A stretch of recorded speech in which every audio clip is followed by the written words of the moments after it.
G'day, my name's Darryl Webb. Today I'm just going to talk about a quick little video that I thought I'd make about handling game meat. A lot of you guys are probably like me. If you're watching this video, you've probably hunted before or still hunt. In the past, I used to have access to a cool room. So if I took a deer or anything like that, you could hang it in a cool room. And what I found that did, you just aged the meat. And by aging the meat, hanging it, you could get it so it wasn't so gamey. It didn't have that, I used to call it a green taste, as in green, not as in bad, green as in that it's too fresh. Now I don't have access to that type of stuff, so like a lot of people, there's little formulas you can work out. You can hang it for certain temperatures, but the moral of the story is most times I end up eating the meat not when it's properly aged. I usually eat it before it's aged properly, and it's not as good, it's just gamey. So what happened to me recently is I got access to a dry aging cabinet. One of the more modern style ones. You don't need to add solder or anything, it's just all digital. You pretty much put the meat in there, set the temperature one, and you set the humidity, and it's got an airflow, and it ages the meat for you.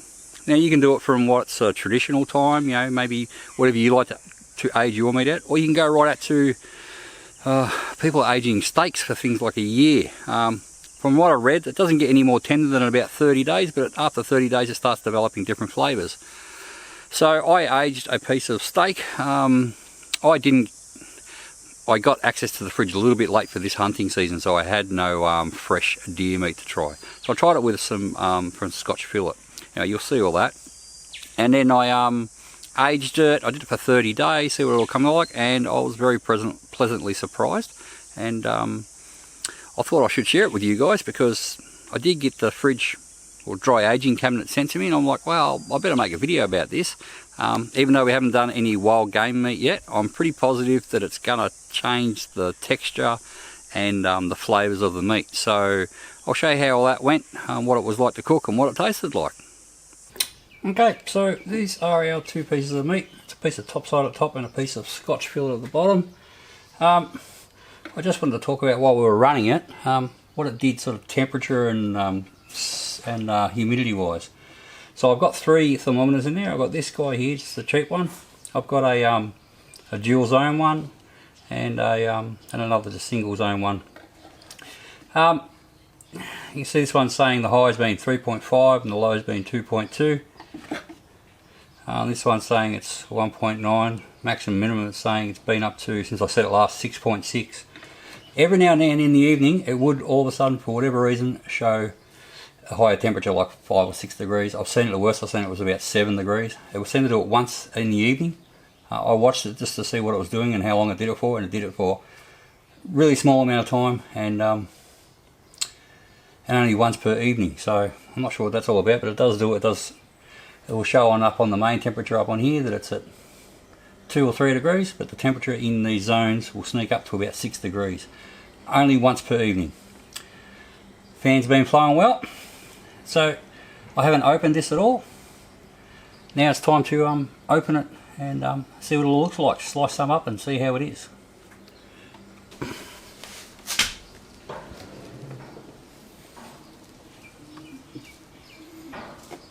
It's obviously nice and chilled in there. I started off with it at 70% humidity for the first 2 weeks, and the second 2 weeks I did it for 65% humidity, and it's done it really well. It maintains the humidity level really good. So first of all, we'll get a piece out, have a sniff and have a look. We're looking for no smell, I guess.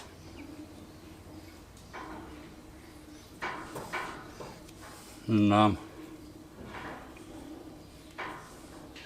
it's very dark. There's no smell on that at all. That's the piece of topside. Let's see what the piece of Scotch looks like. It's actually stuck to the rack there a little bit. It's stuck there a lot.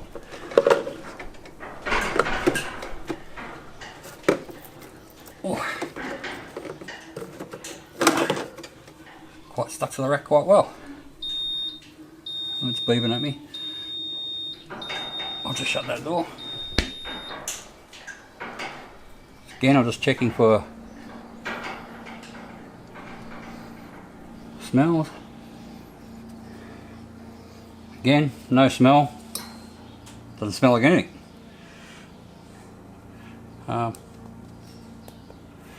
Let's take it inside and slice them up and see what it looks like. Alright, now we're going to have a quick look and see what it actually looks like. Slice some pieces off. So I deliberately went for cuts that were a little bit lean and not too fatty, like Scotch, just to try and emulate some wild game like venison. My brother made me a chopping board, I thought it was pretty cool. Anyway, let's slice some bits off just to see what sort of looks like in there.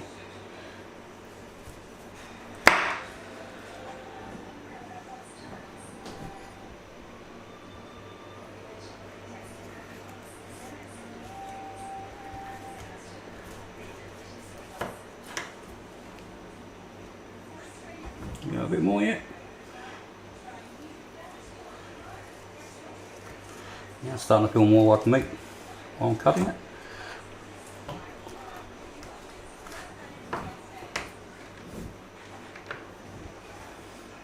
Alright, it's starting to look like a piece of Scotch fillet now. Let's take some of this off.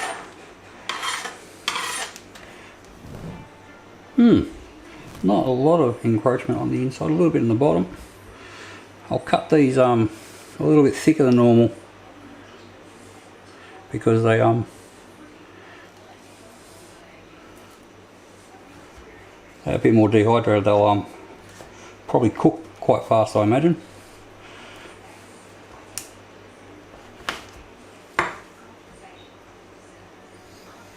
It's quite strange texture. To look at it inside, not really any fragrance. Doesn't smell bad, that's for sure.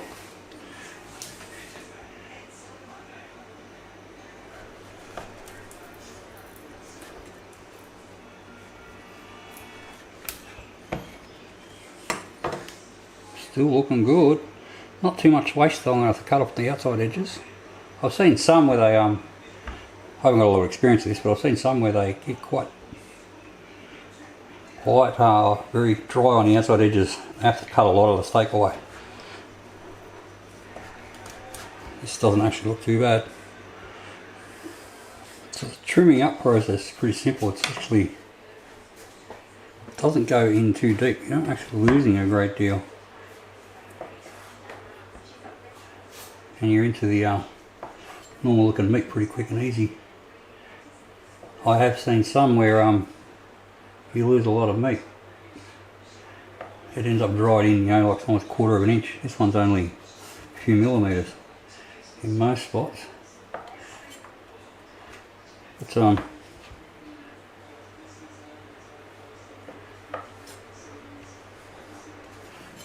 remove that, and there's our Scotch fillet ready and complete.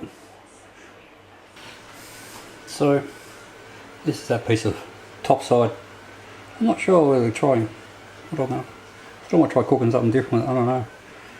I'm nearly tempted to try making some beef jerky out of it. I don't know if this would actually make a difference to the taste of the beef jerky, but that's that top side. The Scotch fillet, they come out nice. I actually only lost very minimal around the outside edges, but it's got a peculiar smell. Not a bad smell, just a bit of dry aged meat smell, I guess. Yeah, anyway, they all come up nice. The meat just feels like normal meat with a tiny patch there. But I'll try cooking some, see what it tastes like. Season one with some salt and pepper and try it. I'm going to put this in a little Weber go anyway.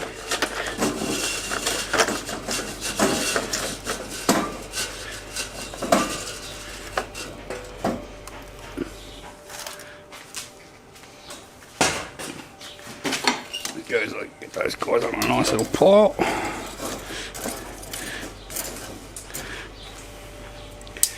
Now, while that heats up, I'll prepare the meat. No fancy meat rubs or anything this time around. Keep it very simple.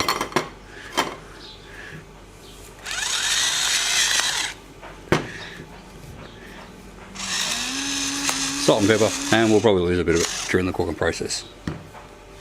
Okay, it's very nice and warm now. I'll put this little steak in. I'm just going to give him some indirect heat. Get in the middle there, not directly over the coals. If I want to brown it up some more, I can do it right at the very end. Look at him in about 10 minutes. Actually, before I do that, chuck a little bit of hickory on, just a little bit, just to give it a tiny bit of flavour. Tiny bit of smoke in, anyway. Not too much, less than normal. Straight away, a little bit of smoke. Been in about 12 minutes. That's starting to render. Turn him over.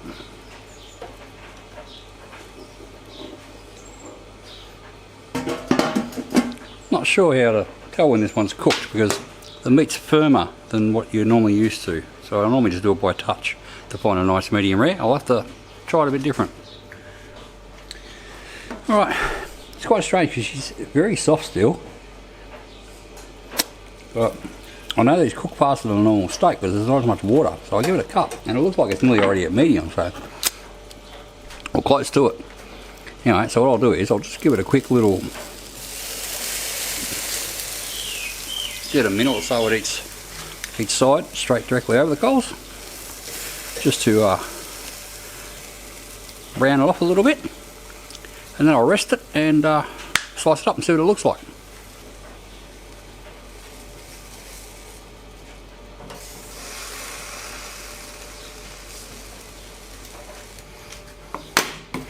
Alright,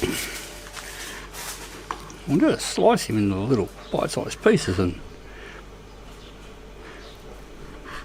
see what he looks like.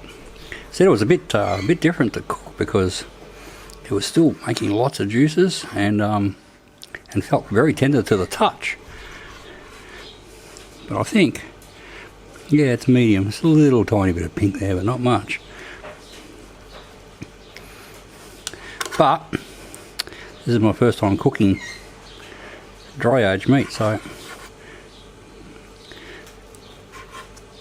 it was meant to be a bit of a lesson, I guess.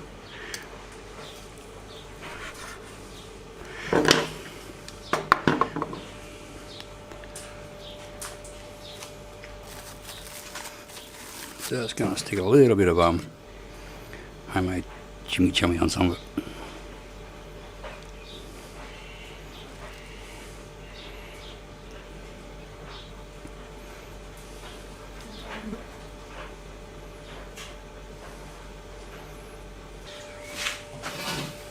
Did you try a piece without the chimichurri on it, or did you try a piece with it?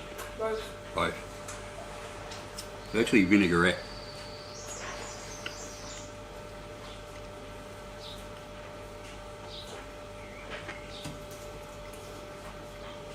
It's cooked medium too. I overcooked it.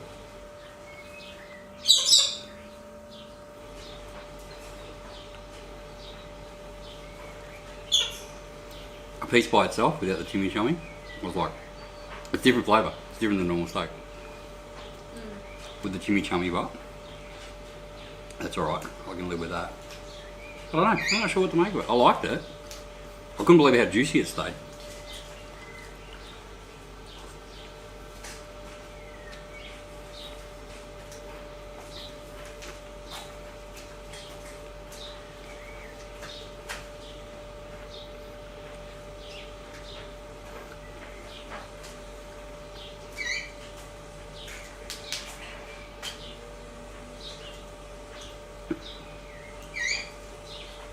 I like it.